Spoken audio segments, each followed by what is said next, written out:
Friends, स्वागत है आपका अडानी एजुकेशन एकेडमी के इस यूट्यूब चैनल पर। तो आज हम पढ़ने जा रहे हैं अर्धसूत्री विभाजन। क्या पढ़ेंगे हम आज? अर्धसूत्री विभाजन।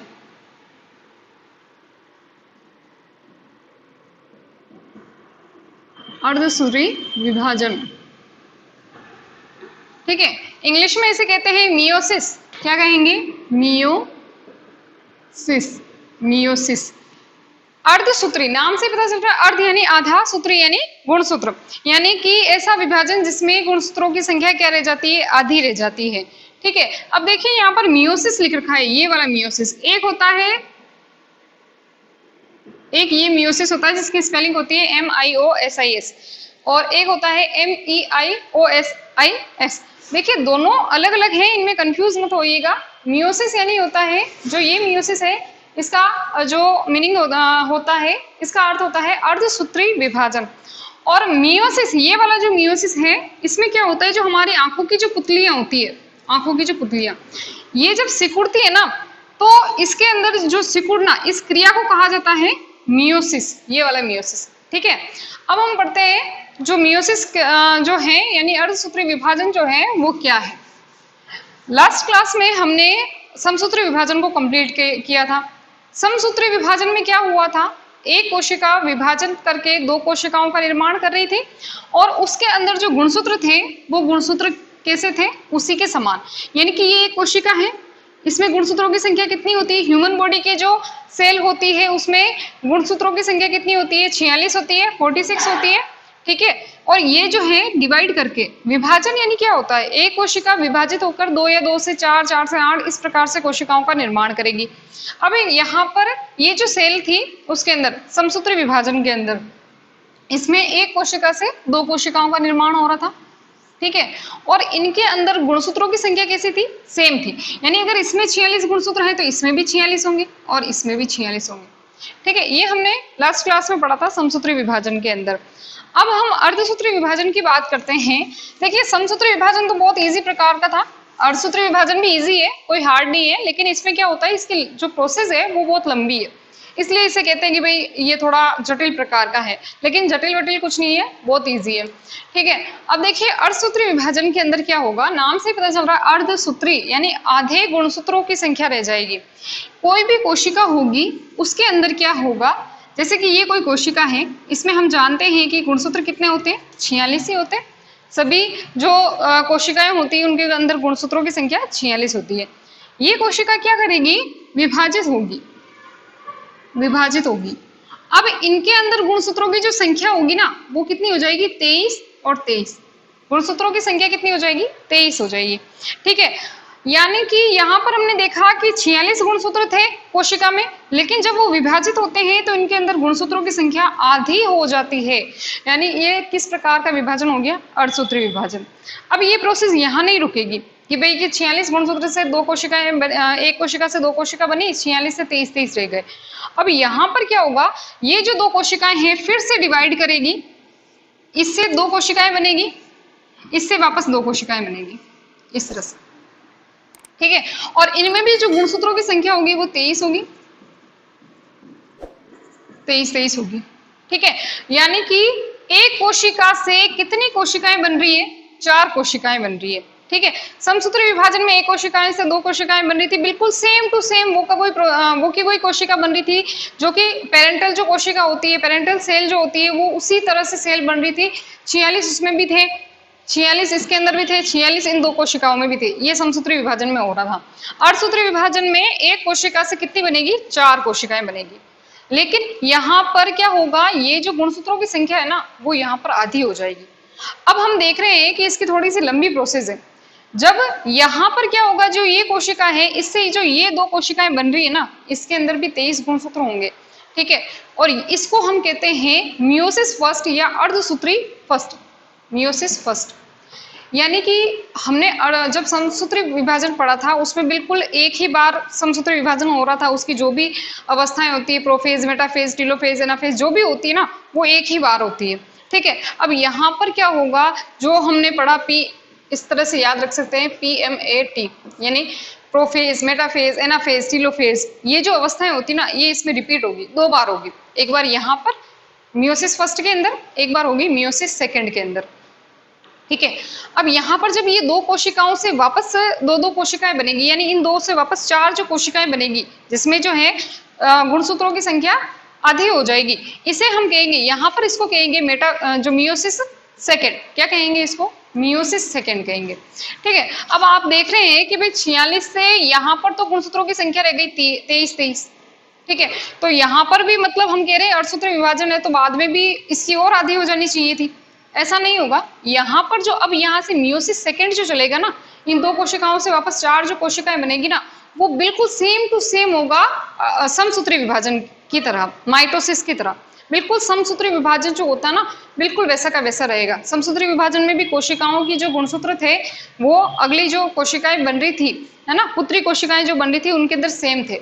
तो यहाँ पर भी ऐसा ही रहेगा। ये जो दो कोशिकाएं बनी, अब इनमें 23 है, आगे भी कैसे रहेंगे? 23 गुणसूत्र रहेंगे। ठीक है, तो ये बात हमने की कि भाई कि अर्धसूत्री विभाजन जो है वो एक किस प्रकार की प्रोसेसिंग है, किस तरह से इसमें गुणसूत्रों की संख्या आधी रहेगी। अब हम इसको पूरा पढ़ लेते हैं। अब देखिए कि पहले तो हम बात करते हैं कि ये जो अर्धसूत्री विभाजन है वो किनके अंदर होता है, कौन सी कोशिकाओं में होता है।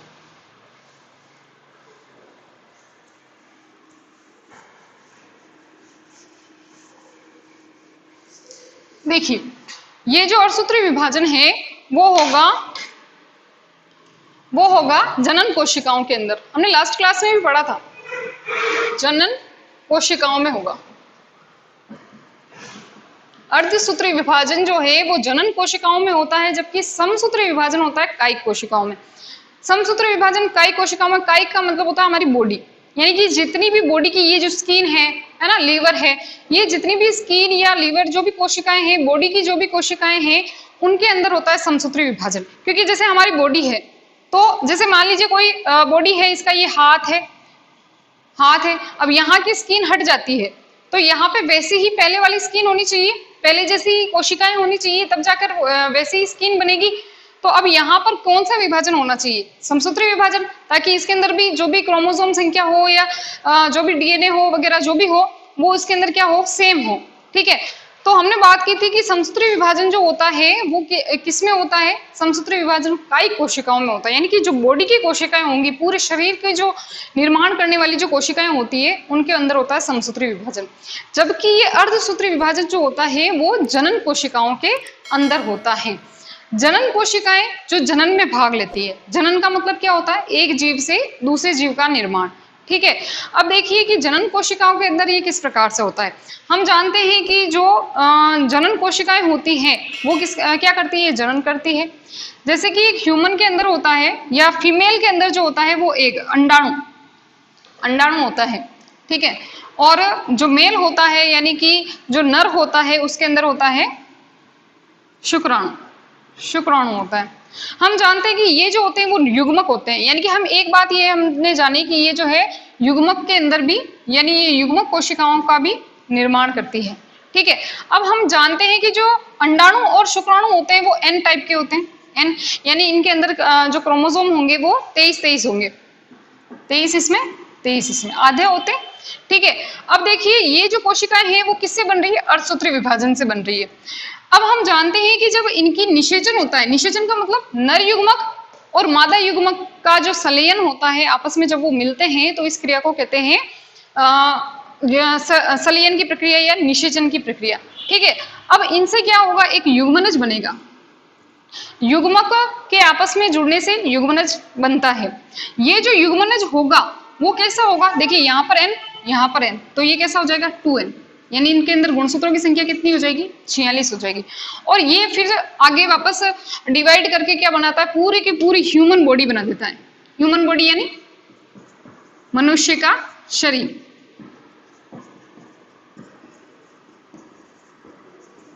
पूरे की पूरी बॉडी बना देता है, एक मनुष्य को ही बना देता है। ठीक है, अब हमने देखा कि यहाँ पर जो गुणसूत्र थे वो n थे, 23 थे।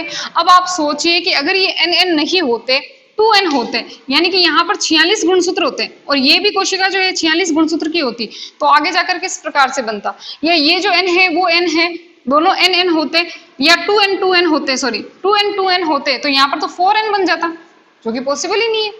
4n तो हो ही नहीं सकता। क्योंकि हमारी जो कोशिकाएं होती है वो द्विगुणित ही होती है, 46 ही गुणसूत्र होते हैं, इससे ज्यादा तो हो ही नहीं सकते। हाँ, कुछ केसेस के अंदर जो रोग वगैरह होते हैं उनके अंदर भी वो हो सकता है चेंजेस, बाकी जो नॉर्मल जो सेल होती है उसके अंदर तो 46 गुणसूत्र ही होते हैं। 46 का मतलब 2n ही होना चाहिए, है ना। अगर, क्योंकि हम जान रहे हैं कि ये जनन कोशिकाओं के अंदर होता है, तो जनन कोशिकाएं तो यही रही, नर युग्मक मादा युग्मक जो होंगे। अब अगर इनके अंदर क्या होता है, पहले से ही 46 गुणसूत्र होते हैं, तो आगे जाकर तो गुणसूत्रों की संख्या बहुत ज्यादा डबल हो जाती, ठीक है। तो इसलिए इनके अंदर क्या होगा, अर्धसूत्री विभाजन होगा, ताकि जब नर युग्मक और मादा युग्मक, क्योंकि हमें पता है कि एक मनुष्य को जन्म लेने के लिए इन नर युग्मक और मादा युग्मक का मिलना बहुत ही जरूरी है। अगर ये नहीं मिलेंगे तो आगे जो है वो जनन की प्रक्रिया होगी ही नहीं। तो इनकी गुणसूत्रों की संख्या आधी होनी चाहिए, ताकि जब वो मिले तब गुणसूत्र कैसे हो जाए, पूरे हो जाए, यानी 46। यानी पहले इनमें गुणसूत्रों की संख्या कितनी होनी चाहिए, 23 होनी चाहिए, तब जब वो आगे जाकर मिलेंगे तो 46 गुणसूत्र बनेंगे, ठीक है। तो इसलिए ये किन कोशिकाओं के अंदर होता है, जनन कोशिकाओं के अंदर होता है। और इन जो ये जो कोशिकाएं होती हैं जिनके अंदर ये होता है, इन्हें हम कहते हैं मियोसाइट। क्या कहेंगे, मियोसाइट। जिन कोशिकाओं के अंदर अर्धसूत्री विभाजन होगा उन कोशिकाओं को हम क्या कहेंगे, मियोसाइट कहेंगे, ठीक है। अब देख लेते हैं कि ये जो है किस प्रकार से होता है।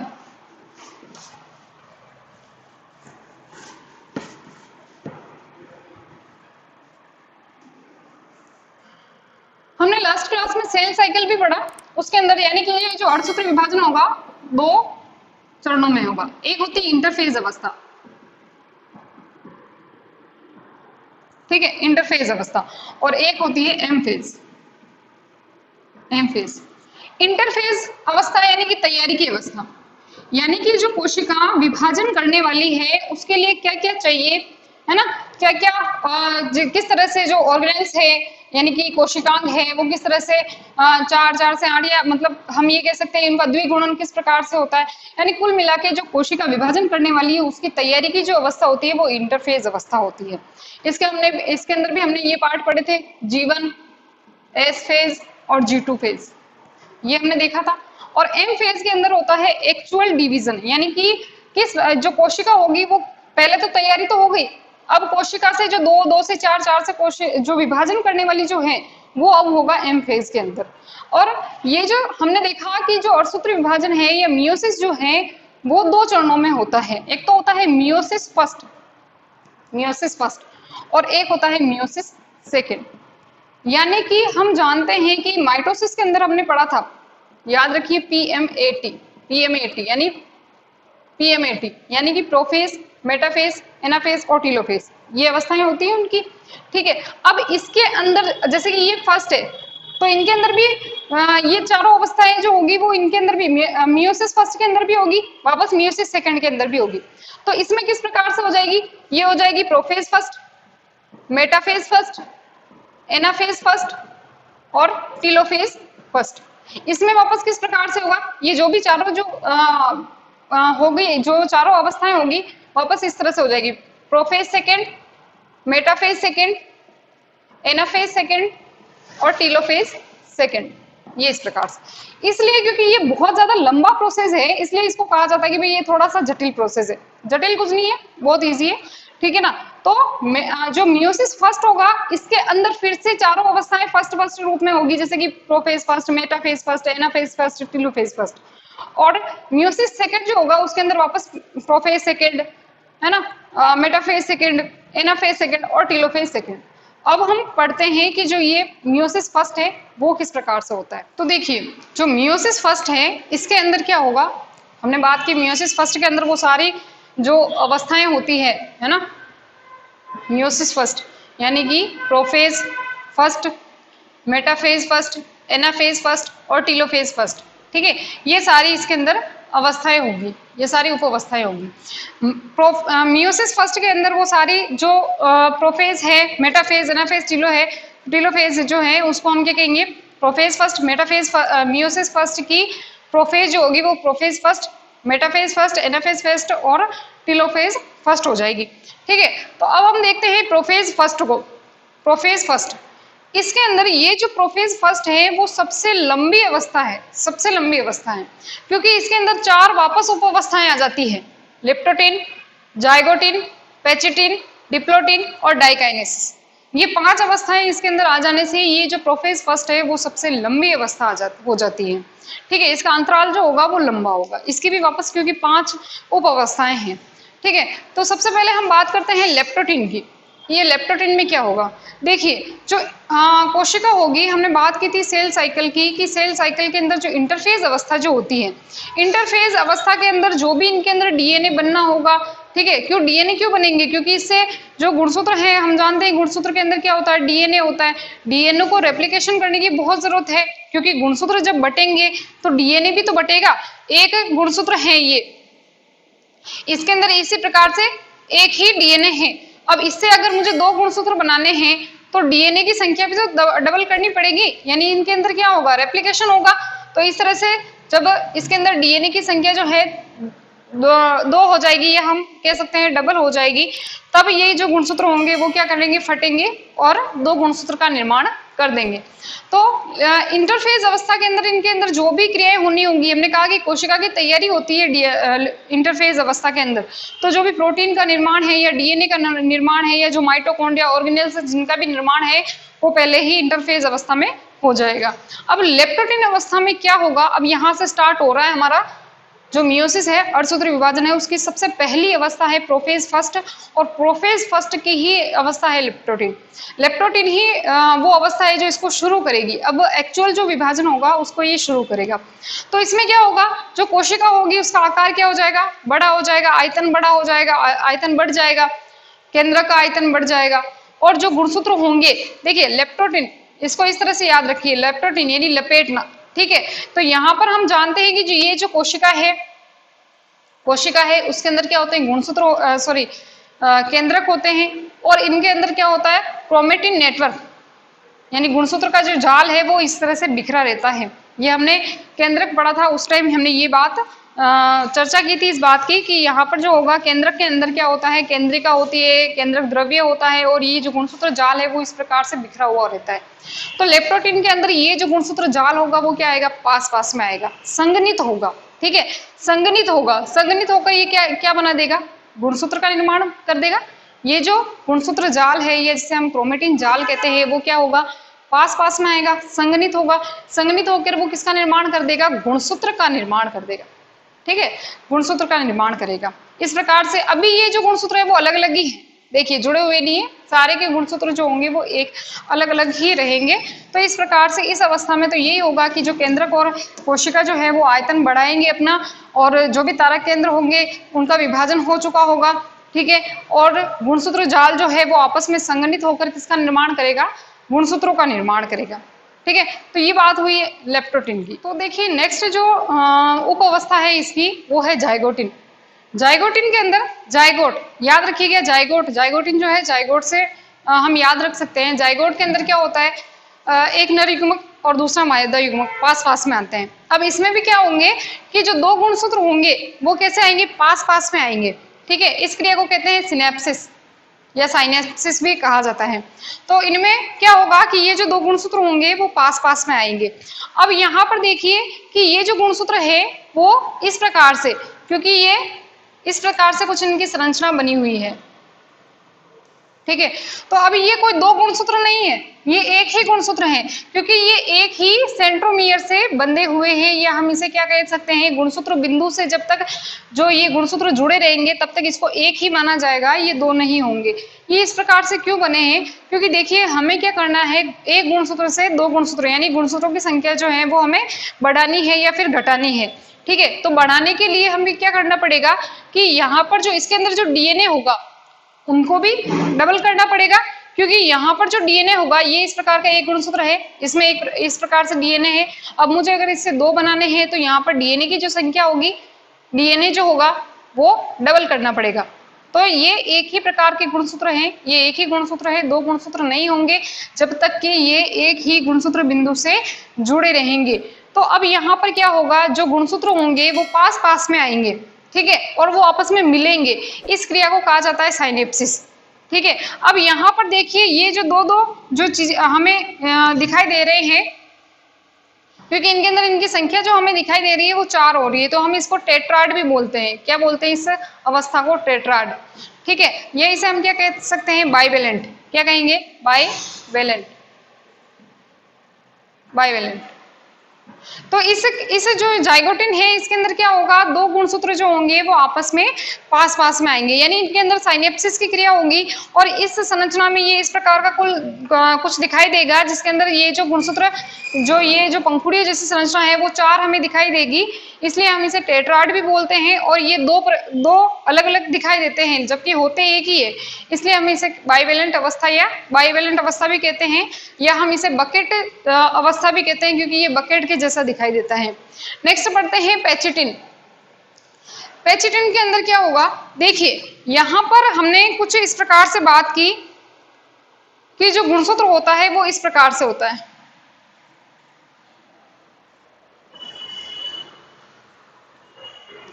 ये इस प्रकार से, क्योंकि ये अभी तक एक ही सेंट्रोमियर से जुड़ा हुआ है।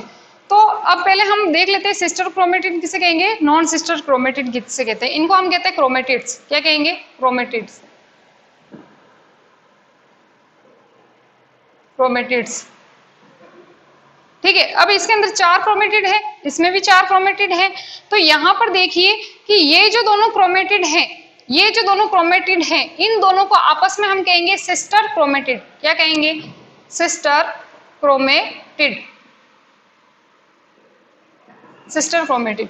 ये जो दोनों आपस में एक ही जो गुणसूत्र बिंदु से जो जुड़ी होगी क्रोमेटिड, उन दोनों को हम कहेंगे सिस्टर क्रोमेटिड। और अब यहाँ पर देखिए ये भी क्या हो गई? एक दूसरे की सिस्टर क्रोमेटिड। इसके अंदर भी ये दोनों एक दूसरे की सिस्टर क्रोमेटिड और ये दोनों एक दूसरे की सिस्टर क्रोमेटिड, लेकिन ये दोनों गुणसूत्र बिंदु अलग अलग है, यानी ये गुणसूत्र अलग हो गया, ये गुणसूत्र अलग हो गया। अब यहाँ पर जो ये क्रोमेटिड है और ये क्रोमेटिड है, ये दोनों बिल्कुल ही अलग अलग है, दोनों ही अलग अलग गुणसूत्रों से जुड़ी हुई है। जब एक ही गुणसूत्र बिंदु से जुड़ी होगी उनको हम कहेंगे सिस्टर क्रोमेटिड, और जब अलग अलग गुणसूत्रों से जुड़ी हुई जो क्रोमेटिड होगी उनको हम कहेंगे नॉन सिस्टर क्रोमेटिड। क्या कहेंगे? Non sister chromatid. Non sister chromatid कहेंगे। ठीक है, अब यहाँ पर क्या होगा? इनके अंदर जो नॉन सिस्टर क्रोमेटिड होंगे, यानी कि एक तो ये, एक ये दोनों भी आपस में नॉन सिस्टर क्रोमेटिड हो गई, दोनों अलग अलग गुणसूत्रों से बिंदु से जुड़ी हुई है। तो अब यहाँ पर क्या होगा? इन दोनों जो गुणसूत्र, ये जो दोनों क्रोमेटिड है उनके अंदर क्या होगा? जीन विनिमय होगा, यानी इस प्रकार से ये आपस में जुड़ेगी। ठीक है, ये इस प्रकार से दोनों आपस में जुड़ रही है, जैसे कि यहाँ पर इस संरचना में दिखाई गया है। ये दोनों जो है वो आपस में इस प्रकार से ये जुड़ेगी, नॉन सिस्टर क्रोमेटिड जो होगी वो जुड़ेगी। और जिस स्थान पर ये जुड़ती है ना उसको हम कहते हैं काइजमेटा। क्या कहते हैं? काइजमा या काइजमेटा कहते हैं। तो अब इनके अंदर खंडों का आदान प्रदान होगा आपस में, इन दोनों का। ये खंड जो है वो इससे जुड़ जाएगा और ये खंड जो है वो इससे जुड़ जाएगा, यानी इनकी संरचना हम अगर देखें तो किस प्रकार से बन जाएगी? अब क्योंकि ये इसका खंड जो है वो इससे जुड़ेगा, तो ये इस प्रकार से इसकी संरचना बन जाएगी। और क्योंकि ये इसकी संरचना है, सॉरी मैं इधर बना देती हूँ, उधर शायद दिखेगा नहीं।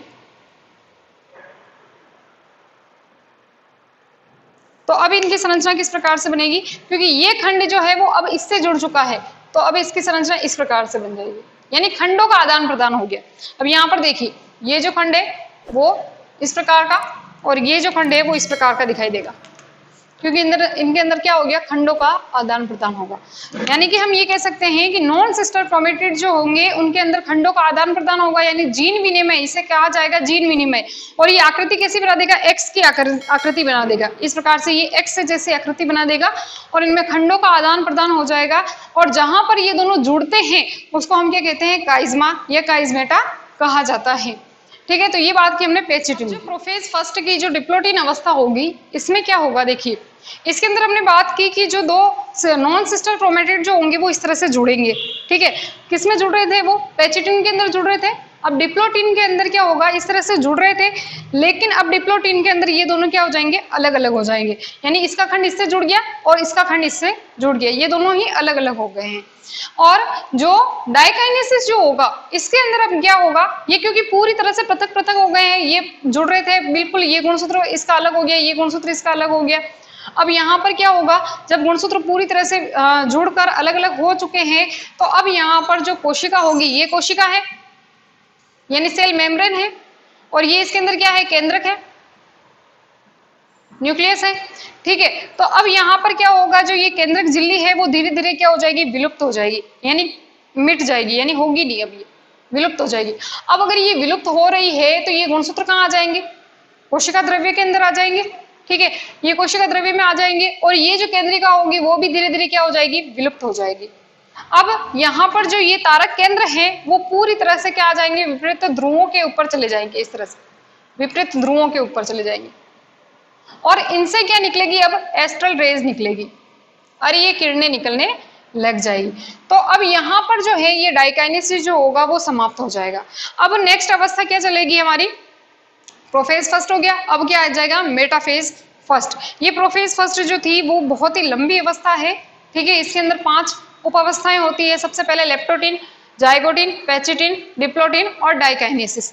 तो यहाँ तक जो होगा वो डाइकाइनेसिस जो है वो समाप्त हो जाएगा। डाइकाइनेसिस यानी हमने क्या पढ़ा, प्रोफेज फर्स्ट के अंत तक आते आते क्या होता है, गुणसूत्र खंडों का आदान प्रदान हो जाता है, दोनों गुणसूत्र अलग अलग हो जाते हैं। ये जो केंद्रक झिल्ली है वो विलुप्त हो जाती है, केंद्रिका विलुप्त हो जाती है, और ये गुणसूत्र कहाँ आ जाते हैं, इस कोशिका द्रव्य में बिखर जाएंगे। ठीक है, कोशिका द्रव्य के अंदर बिखर जाएंगे, और ये जो तारक केंद्र है वो कहाँ चले जाएंगे, तो एक तारक केंद्र से 2 तारक केंद्र बनेंगे, वो पहले ही खैर बन चुका है। तो अब ये दोनों विपरीत ध्रुवों पर चले जाएंगे, और इनसे क्या निकलेगी, अरीय किरणें निकलेगी। इस प्रकार से अरीय किरणें इसमें से निकलेगी। अब हम बात करते हैं मेटाफेज फर्स्ट की। देखिए, अब मेटाफेज फर्स्ट के अंदर क्या होगा, हमने प्रोफेज फर्स्ट पढ़ी लास्ट में, इसी की जस्ट अभी पहले हमने प्रोफेज फर्स्ट अवस्था पढ़ी, उसकी सबसे लास्ट वाली जो उपावस्था पढ़ी हमने, कौन सी पढ़ी, डाइकाइनेसिस। डाइकाइनेसिस के अंदर क्या हो रहा था, जो तारक केंद्र होते हैं वो तारक केंद्र 2 भागों में बट जाते हैं और विपरीत ध्रुवों पर चले जाते हैं। इन दोनों तारक केंद्र से क्या निकलती है, ये अरीय किरणें। ये जो इस प्रकार से किरणें दिखाई दे रही है ये क्या कहलाती है, अरीय किरणें। ये अरीय किरणें निकलती है, और ये अरीय किरणें किससे जुड़ जाती है, इन सेंट्रोमियर से जुड़ जाती है। किससे जुड़ जाएगी, सेंट्रोमियर से जुड़ जाएगी। इस प्रकार से, क्योंकि ये टेट्राड की फॉर्म में होते हैं। ये टेट्राड का मतलब, क्योंकि इसके अंदर क्रोमेटिड कितने होते हैं, 1 2 3 4। गुणसूत्र अभी किसकी फॉर्म में है, टेट्राड की फॉर्म में। क्यों कह रहे हैं टेट्राड, क्योंकि इसके अंदर क्रोमेटिड कितने हैं, 4 है। ठीक है, लेकिन क्योंकि ये एक ही सेंट्रोमियर से जुड़ा हुआ है इसलिए ये एक ही क्रोमोसोम कहलाएगा, 2 क्रोमोसोम नहीं कहलाएंगे। जब ये क्रोमोसोम बीच में से, ये जो सेंट्रोमियर है जब ये बट जाएगा, ये 2 भागों में बट जाएगा, और जब इससे जो ये क्रोमेटिड जुड़ जाएंगे, ये अलग अलग हो जाएंगे, तब ये 2 कहलाएगा। ठीक है, अब यहाँ पर क्या होगा कि ये जो अरीय किरणें हैं वो सेंट्रोमियर से जुड़ जाएगी। इस अवस्था में इनकी जो सिचुएशन है, अब यहाँ पर क्या होगा कि सेंट्रोमियर जो है, हमने जब लास्ट क्लास के अंदर हमने क्या पढ़ा था, माइटोसिस, समसूत्री विभाजन पढ़ा था, तब हमने देखा था कि ये बीच की जो यहाँ पर जो प्लेट होती है उसे हम कहते हैं विषुवत रेखा, या उस रेखा को क्या कहा जाता है, विषुवत रेखा कहा जाता है। अब यहाँ पर इसमें क्या होगा, जो सेंट्रोमियर होगा वो किसकी तरफ होगा, विषुवत रेखा की तरफ होगा। ठीक है, सेंट्रोमियर जो होगा वो तो होगा विषुवत रेखा की तरफ, और ये भुजाएं देखिए किस तरफ मुड़ी हुई है, भुजाएं तारक केंद्र की तरफ, ये भुजाएं इनकी तरफ, ये इनकी तरफ, और वो भुजाएं जो है वो तारक केंद्र की तरफ मुड़ी हुई है। तो सेंट्रोमियर तो कहाँ होता है, विषुवत रेखा की तरफ होता है, और ये जो भुजाएं होती है वो कहाँ होती है, तारक केंद्र की तरफ इसकी स्थिति होती है। तो यहाँ तक होगी मेटाफेज अवस्था, मेटाफेज फर्स्ट अवस्था। अब हम बात करते हैं एनाफेज फर्स्ट की। एनाफेज फर्स्ट के अंदर क्या होगा कि देखिए, यहाँ पर जो मेटाफेज फर्स्ट है, मैंने इन दोनों को इसीलिए साथ में बनाया है ताकि इनका कंपैरिजन करके हम पढ़ सके कि यहाँ पर जो मेटाफेज फर्स्ट है वो अभी सिर्फ यहाँ पर स्थित है कि सेंट्रोमियर जो है वो इसी जो विषुवत रेखा है बीच में उसी की तरफ रहेगा। ये जो क्रोमेटिड है ना, गुणसूत्र की भुजाएं जो है जिसे हम क्रोमेटिड कहते हैं, ये क्रोमेटिड किसकी तरफ होगी, इन तारक केंद्रों की तरफ होगी, लेकिन वो वहीं पर रहेगी, गति नहीं कर रहे हैं अभी ये, इनमें गति प्रारंभ नहीं हुई है। इस अवस्था तक गति प्रारंभ होगी एनाफेज फर्स्ट के अंदर। हमने समसूत्री विभाजन में पढ़ा था, याद कीजिए कि उसके अंदर क्या होता है कि ये जो अरीय किरणें होती है ये क्या करती है, इनमें संकुचन होता है। संकुचन का मतलब खिंचाव उत्पन्न होता है, ये इधर खींचेगा इसको, ये उधर खींचेगी, ये जो तीनों होंगे ये उधर खींचेंगे, तो ये तीनों कहाँ जाएंगे, ऊपर की ओर जाएंगे। इन तीनों को जब ये इधर खींचेगा तो ये तीनों कहाँ जाएंगे, इस केंद्र, इस तारक केंद्र की तरफ जाएंगे, तभी तो ये गुणसूत्र बटेंगे। और फिर जब वापस आगे हम पढ़ेंगे अभी कि इसके अंदर केंद्रक झिल्ली वापस बनती है केंद्रिका, तो ये दो केंद्रक बन जाएंगे इस तरह से। ठीक है, तो अब यहाँ पर ये तो हो गई इसकी विषुवत रेखा। अब देखना दोनों में चेंज है, इसके अंदर जो ये सेंट्रोमियर जो था वो विषुवत रेखा की तरफ था, इसमें उल्टा है, इसमें भुजाएं कहाँ हो जाएगी, विषुवत रेखा की तरफ, भुजाएं विषुवत रेखा की तरफ हो जाएगी। इसमें भुजाएं जो थी वो किधर थी, केंद्र ध्रुवों की तरफ थी। ठीक है, तारक केंद्रों की तरफ थी। इसके अंदर सेंट्रोमियर जो होगा वो कहाँ होगा, ध्रुवों की तरफ होगा, बिल्कुल जस्ट इसका उल्टा हो रहा है। ठीक है, अब उल्टा होने के साथ साथ क्या होगा कि यहाँ पर जो ये जो अरीय किरणें हैं उनके अंदर क्या होगा, ये जो अरीय किरणें हैं उनमें संकुचन होता है, संकुचन का मतलब खिंचाव, ये इसको इधर खींचेगी वो उसको उधर खींचेंगे, तभी तो ये बटेंगे, वरना ये कि अगर खिंचाव उत्पन्न नहीं होता तो वो वहीं के वहीं रह जाते, तो वही सिचुएशन पहले जैसी हो जाती। अब ये इनको इधर खींचेंगे, ये इनको, तो अब आप देख सकते हो कि आधे गुणसूत्र तो उधर चले गए, आधे गुणसूत्र इधर आ गए। ठीक है, अब देखिए यहाँ पर क्या होगा कि इसी अवस्था के अंदर जो ये टेट्राड जो होते हैं ना, ये टेट्राड, ये इसके अंदर जो ये इसके अंदर जो ये बीच वाला गोलाकार भाग होता है, इसके अंदर सेंट्रोमियर जिसे हम कहते हैं, सेंट्रोमियर के अंदर क्या होगा, विभाजन हो जाएगा, सेंट्रोमियर 1 से 2 बन जाएंगे और ये किस अवस्था में आ जाएंगे, इस तरह से। ठीक है, ये किस अवस्था में आ जाएंगे, इसको हम कुछ भी डायड बोल सकते हैं, डायड बोलते हैं इसको, इस अवस्था को डायड, क्योंकि इसमें क्रोमेटिड जो होंगे वो कितने होंगे, 2 ही होंगे। ठीक है, अब यहाँ पर हमने देखा कि ये आधे उधर चले गए, आधे इधर चले गए, ये आ गए आधे इधर आधे इधर। अब धीरे धीरे इन गुणसूत्रों के चारों तरफ किसका निर्माण हो जाएगा, वापस से केंद्रक झिल्ली का निर्माण हो जाएगा। ठीक है, इनमें भी केंद्रक झिल्ली का निर्माण हो जाएगा, केंद्रिका की भी वापस पुनः प्रकट हो जाएगी, केंद्रिका आ गई, इधर भी केंद्रिका आ गई, गुणसूत्रों की संख्या कितनी हो गई, आधी हो गई, आधे उधर चले गए आधे उधर चले गए, तो कितनी हो गई, आधी हो गई। अगर 46 थे तो 23 तो इधर आ गए, 23 इधर आ गए, 2 केंद्रक बन रहे। अब देखिए यहाँ पर कि एक कोशिका के अंदर केंद्रकों की संख्या कितनी हो गई, एक कोशिका के अंदर केंद्रक जो हो गए वो 2 हो गए। ठीक है, गुणसूत्रों की संख्या कितनी हो गई, आधी हो गई, पहले 46 थे इस अवस्था तक, या हम ये कहें कि इस अवस्था तक भी 46 थे, आधे आधे हो गए, तो 23 इसके अंदर हो गए, 23 इसके अंदर हो गए। अब यहाँ पर हमने देखा कि इसके जो टीलोफेज फर्स्ट अवस्था जो होगी, टीलोफेज फर्स्ट अवस्था में क्या हो जाएगा, ये यहाँ पर जाकर थोड़े लंबे हो जाएंगे, इनका जो आकार होगा वो कैसा हो जाएगा, लंबा हो जाएगा, केंद्रक झिल्ली वापस आ जाएगी। ठीक है, इस तरह से ये केंद्रक झिल्ली जो है, जैसे यहाँ पर ये गुणसूत्र आ गए, ये लंबे हो जाएंगे, यहाँ पर ये गुणसूत्र दोनों पोल पर चले गए, दोनों ध्रुवों पर, यहाँ पर केंद्रक झिल्ली पुनः प्रकट होगी, यहाँ पर भी केंद्रक झिल्ली पुनः प्रकट होगी, केंद्रिका भी वापस बन जाएगी, यहाँ पर भी केंद्रिका वापस बन जाएगी। एक कोशिका है उसमें 2 केंद्रक, एक ये केंद्रक एक ये दो केंद्रक, इस प्रकार से बन गए, 2 केंद्रक बन गए। अब इसमें कौन सी प्रक्रिया होगी, साइटोकाइनेसिस की प्रक्रिया। समसूत्री विभाजन में हमने पढ़ा था, याद कीजिए, साइटोकाइनेसिस किसे कहेंगे कि यहाँ पर ये जो कोशिका की झिल्ली जो है वो इस प्रकार से खांच या किसी भी तरह से, पादप में हमने अलग पढ़ा था, जंतु में अलग पढ़ा था, तो इस प्रकार से ये क्या करेगी, इस प्रकार से खांच उत्पन्न करेगी, खांच उत्पन्न करेगी, और ये कहाँ जाएगी, ये बीच में जाती, बीच में इस तरह से बढ़ जाएगी। ये जो 2 कोशिकाएं साइटोकाइनेसिस की प्रक्रिया में क्या हो जाएगी, 2 कोशिकाएं बन जाएगी, क्योंकि इसके चारों तरफ भी ये केंद्रक जो है, केंद्रक झिल्ली है या केंद्रक जो है, इनके चारों तरफ भी क्या आ जाएगी, कोशिका झिल्ली या कोशिका भित्ति का निर्माण हो जाएगा। तो इस प्रकार से यहाँ तक टीलोफेज अवस्था फर्स्ट तक क्या हो जाएगी, 2 कोशिकाओं का निर्माण हो जाएगा। मियोसिस फर्स्ट खत्म हो गया।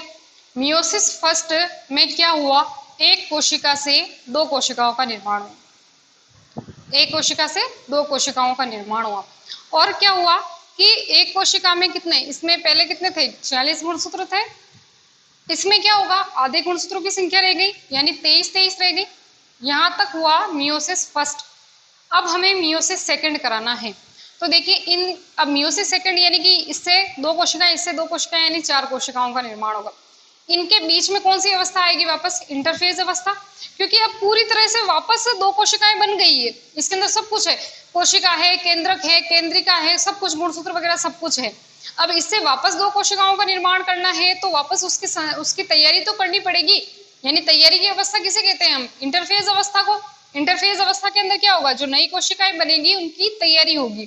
ठीक है, तो अब पहले आ जाएगी इसके अंदर इंटरफेज अवस्था। ये बहुत छोटी अवस्था होती है, इसके अंदर ज्यादा कोशिका पड़ी नहीं रहती है, क्योंकि वापस कंटिन्यू एक कोशिका से 4 कोशिका बनानी है हमें, तो इसमें ज्यादा जो है वो अंतराल जो होता है वो कम होता है।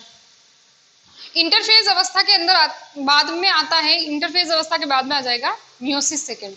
अब देखिए कि यहाँ पर तो हमने देखा कि भाई एक कोशिका से 2 कोशिका बनी, जिसमें 23 गुणसूत्र यानी गुणसूत्रों की संख्या आधी रह गई।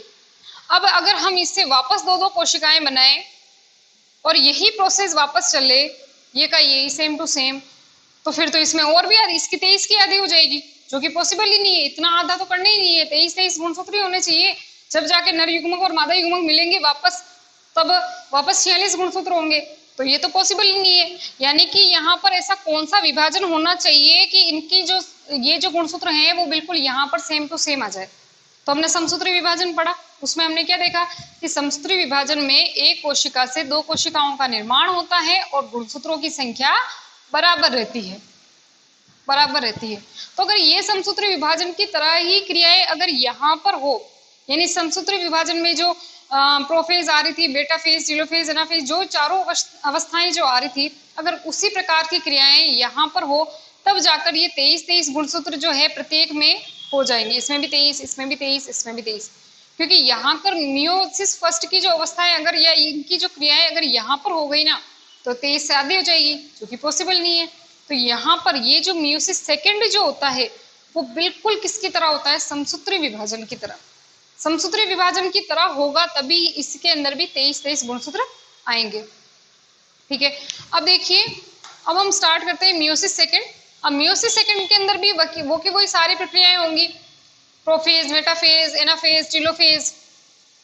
याद करने का तरीका आपको पता ही है, याद कैसे करना है? PMAT, बिल्कुल इसी डायरेक्शन में होना चाहिए, आगे पीछे नहीं होना चाहिए। P यानी प्रोफेज, M यानी मेटाफेज, A यानी एनाफेज और T यानी टीलोफेज। ठीक है, अब देखिए प्रोफेज सेकंड के अंदर क्या होगा? प्रोफेज सेकंड की जो अवस्था है उसके अंदर क्या होगा? उसमें वही बिल्कुल प्रोफेज सेकंड जो है बिल्कुल जो समसूत्री विभाजन की प्रोफेज अवस्था जो है बिल्कुल उसी की तरह है। ठीक है, इसके अंदर क्या होगा भाई? गुणसूत्र जो होंगे, गुणसूत्र जाल जो होगा, इस तरह से एक कोशिका हो गई, इसमें ये केंद्रक हो गया, केंद्रक के अंदर गुणसूत्र बिखरे हुए होंगे, गुणसूत्र बिखरे हुए होंगे, केंद्रिका होगी। तो अब इसमें क्या होगा? सबसे पहले तो ये कौन सा केंद्रक जो झिल्ली है वो विलुप्त हो जाएगी, केंद्रक झिल्ली विलुप्त हो जाएगी, केंद्रिका विलुप्त हो जाएगी, गुणसूत्र जाल जो है आपस में संघनित होगा, पास पास में आएगा, किसका निर्माण करेगा? गुणसूत्रों का निर्माण करेगा। इस प्रकार से गुणसूत्र बन जाएंगे। तो ये तो कौन सी अवस्था हो गई अपनी? प्रोफेज सेकेंड अवस्था। मेटाफेज सेकेंड अवस्था जो कि बहुत ही अल्प होती है, इसका जो समय अंतराल होता है बहुत ही छोटा होता है। इसमें भी क्या होगा? इसमें ये जो तारा केंद्र है, तारा केंद्र विपरीत ध्रुवों पर चले जाएंगे प्रोफेज सेकेंड के अंदर। इन तारक केंद्र से क्या निकलेगी? ये अरीय किरणें। बिल्कुल वैसी की वैसी क्रियाएं हैं जो समसूत्री विभाजन के अंदर थी, बिल्कुल सेम टू सेम वही होगा। ठीक है, अब ये अरीय किरणें निकलेगी, अरीय किरणें किससे जुड़ जाएगी? इस सेंट्रोमियर से जुड़ जाएगी, सेंट्रोमियर से जुड़ जाएगी। और ये क्या करेगी? सेंट्रोमियर जो होगा वो विषुवत रेखा, देखो बीच के अंदर है ना, ये बीच में है, बीच में विषुवत रेखा होती है, तो सेंट्रोमियर विषुवत रेखा पर आ जाएगा। भुजाएं जो है यानी ये क्रोमेटिड की जो भुजाएं हैं वो किसकी तरफ? एक इस ध्रुव की तरफ, एक इस ध्रुव की तरफ, या हम ये कहें कि तारक केंद्रों की तरफ चला जाएगा। स्थिति वहीं पर रहेगी, ये कहीं हिलेंगी डुलेंगी नहीं, अभी यहीं पे है। अब जो एनाफेज सेकंड है इसमें क्या होंगे? यहाँ से ये जो सेंट्रोमियर है वो 2 भागों में टूट जाएगा, 2 भागों में बटेगा। 2 भागों में बट गया, ये एक देखिए, एक ये, और देखिए इसके अंदर 4 भुजाएं थी, अब इसमें 2 हो गई। क्योंकि अगर ये इस तरह से है और ये बीच में से टूट रहा है, तो ये किस प्रकार से बनेगा? इसको हम ऐसे भी बना सकते हैं। देखिए भुजाएं तो किसी भी तरह से हो सकती है, इसका कोई वो नहीं है ये, या फिर हम इसमें कुल मिला के है तो 2 भुजाएं ना, इसके अंदर भी 2 भुजाएं, इसमें भी 2 भुजाएं हैं। ठीक है, अब यहाँ पर देखिए एनाफेज सेकंड के अंदर क्या होगा? सेंट्रोमियर तो कहाँ होगा? ध्रुवों की तरफ, भुजाएं कहाँ होंगी? विषुवत रेखा की तरफ। और यहाँ पर जो ये एस्ट्रल रेज निकल रही थी या अरे किरणें निकल रही थी, वो वापस क्या करेगी? वो खींचेगी। ठीक है, इसको ये जो गुणसूत्र है, ये जो क्रोमेटिड है, इनको इधर गुणसूत्रों को इधर खींच रही है, और ये जो गुणसूत्र है इनको ये इधर खींच रहा है। तो दो भागों में बट गए गुणसूत्र, दो भागों में बट गए। ठीक है, गुणसूत्रों की संख्या समान रहेगी, गुणसूत्र दो भागों में बट गए। अब ये दोनों विपरीत ध्रुवों पर चले गए। टेलोफेज सेकंड के अंदर क्या होगा? वापस होगी वही, ये वहां चले गए तो इनके चारों ओर के किसका निर्माण हो जाएगा? केंद्रक झिल्ली का निर्माण होगा। इसके चारों तरफ भी केंद्रक झिल्ली का निर्माण होगा, पुनः प्रकट हो जाएगी केंद्रक झिल्ली, और केंद्रिका का निर्माण भी हो जाएगा। यहाँ पर भी केंद्रिका आ जाएगी, यहाँ पर भी केंद्रिका आ जाएगी, और ये केंद्रक झिल्ली बन गई, ये केंद्रक झिल्ली बन गई। ठीक है, अब यहाँ पर ध्यान रखिएगा कि दोनों कोशिकाएं, हमने क्या पढ़ा था मियोसिस फर्स्ट के अंदर, क्योंकि मेरे यहाँ पर बोर्ड पे इतनी जगह नहीं थी कि मैं उसको साथ में बना सकूं, इसलिए मैंने एक एक कोशिका का ही लिया है। एक कोशिका से दो कोशिका बन रही थी, एक कोशिका से दो कोशिका बन रही थी, वो दोनों कोशिकाओं का जो है मियोसिस सेकंड में साथ साथ चलेगा। मतलब मैंने सिर्फ एक ही कोशिका को लिया है, यहाँ पर एक एक कोशिका को दर्शाया है, इस कोशिका का विभाजन भी साथ के साथ चलेगा। ठीक है, अब यहाँ पर दो केंद्रक बन गए, यानी कि इसके अंदर दो केंद्रक बन गए, तो इस वाले में भी दो केंद्रक बन गए। कितने? चार केंद्रक हो गए। इन चारों केंद्रकों के अंदर क्या होगा? अब साइटोकाइनेसिस की प्रक्रिया होगी। साइटोकाइनेसिस यानी कि पहले तो सबसे पहले जो है कोशिका द्रव्य अलग अलग हो जाएगा। ठीक है, फिर ये इस प्रकार से कोशिका भित्ति बन जाएगी, ये इस तरह से अलग हो जाएगी, ये एक कोशिका, ये दूसरी कोशिका, यानी एक पूरी कोशिका से कितनी कोशिकाएं बन गई? ये एक और ये दो, दो कोशिकाएं बन गई। इसी तरह से ये तो एक कोशिका का हमने बात की, मियोसिस फर्स्ट के अंदर एक कोशिका से जो दो कोशिकाएं बनी थी, उसमें एक कोशिका का तो इस तरह से दो कोशिका बन गई।